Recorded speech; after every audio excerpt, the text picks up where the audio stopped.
एक किसान था जो अल्लाह का नेक और प्यारा बंदा था।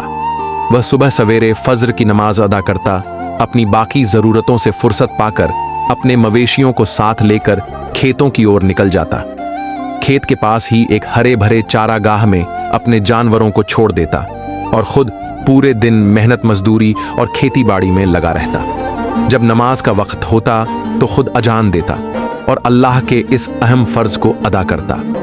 असर की नमाज के बाद वह अपने मवेशियों के साथ घर लौट आता, मगरिब की नमाज पढ़ता, कुरान की तिलावत करता और हमेशा अल्लाह का जिक्र करता रहता। अल्लाह रब्बुल इज्जत को उसकी यह अदा बहुत पसंद आई, इसीलिए अल्लाह ने उसकी खेती बाड़ी में बहुत बरकत और दौलत अता फरमाई। लेकिन उस किसान को अपनी इस दौलत पर न कोई घमंड था, न तकब्बुर और न ही लालच। अगर वह चाहता तो सारी फसल को जमा करके बरसों आराम से बैठकर खा सकता था, लेकिन वह अपनी जरूरत के मुताबिक थोड़ी सी फसल रखकर बाकी सब कुछ अल्लाह की रजा के लिए गांव के गरीबों में बांट देता था। उसकी इस नेक दिली से गांव के जरूरतमंद और गरीब लोग बहुत खुश रहते थे और उसे ढेर सारी दुआएं देते थे। वे हर साल उम्मीद लगाए रहते थे कि फसल के मौसम में फिर से उन्हें कुछ मिलेगा। किसान के 2 जवान बेटे थे जिन्हें अपने बाप का यह नेक काम एक बेवकूफ़ी लगता था। वे आपस में कहते, हमारा बाप तो बहुत बेवकूफ़ है, इतनी मेहनत करता है और सारी फसल गरीबों को दे देता है। हम ये बेवकूफ़ी कभी नहीं दोहराएंगे। उन्हें गरीबों से बहुत नफरत थी। कुछ समय बाद किसान बीमार होकर इस दुनिया से रुखसत हो गया और अल्लाह का प्यारा बन गया। अब सारा माल दौलत और खेत खलिहान दोनों बेटों के हिस्से में आ गए। दोनों खेती करने लगे, लेकिन उनके दिल लालच और घमंड से भरे हुए थे। उन्हें गरीबों से नफरत थी। उनका इरादा गांव के जरूरतमंदों के लिए बिल्कुल भी अच्छा नहीं था। वे आपस में कहते, हम मेहनत करके एक दाना भी किसी गरीब को नहीं देंगे। अल्लाह ताला को उनके दिलों की बात मालूम थी।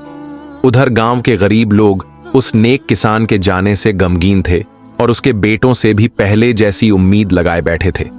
मगर इस बार मामला कुछ और ही था। दोनों लालची बेटे रात के अंधेरे में चुपचाप फसल काटने निकल पड़े ताकि किसी को कुछ देना न पड़े। अल्लाह को उनका यह बुरा काम बहुत नापसंद आया। उसने उनके खेतों तक पहुंचने से पहले ही एक दर्दनाक आजाब आग भेज दी, जिसने सारी फसल को राख में बदल दिया।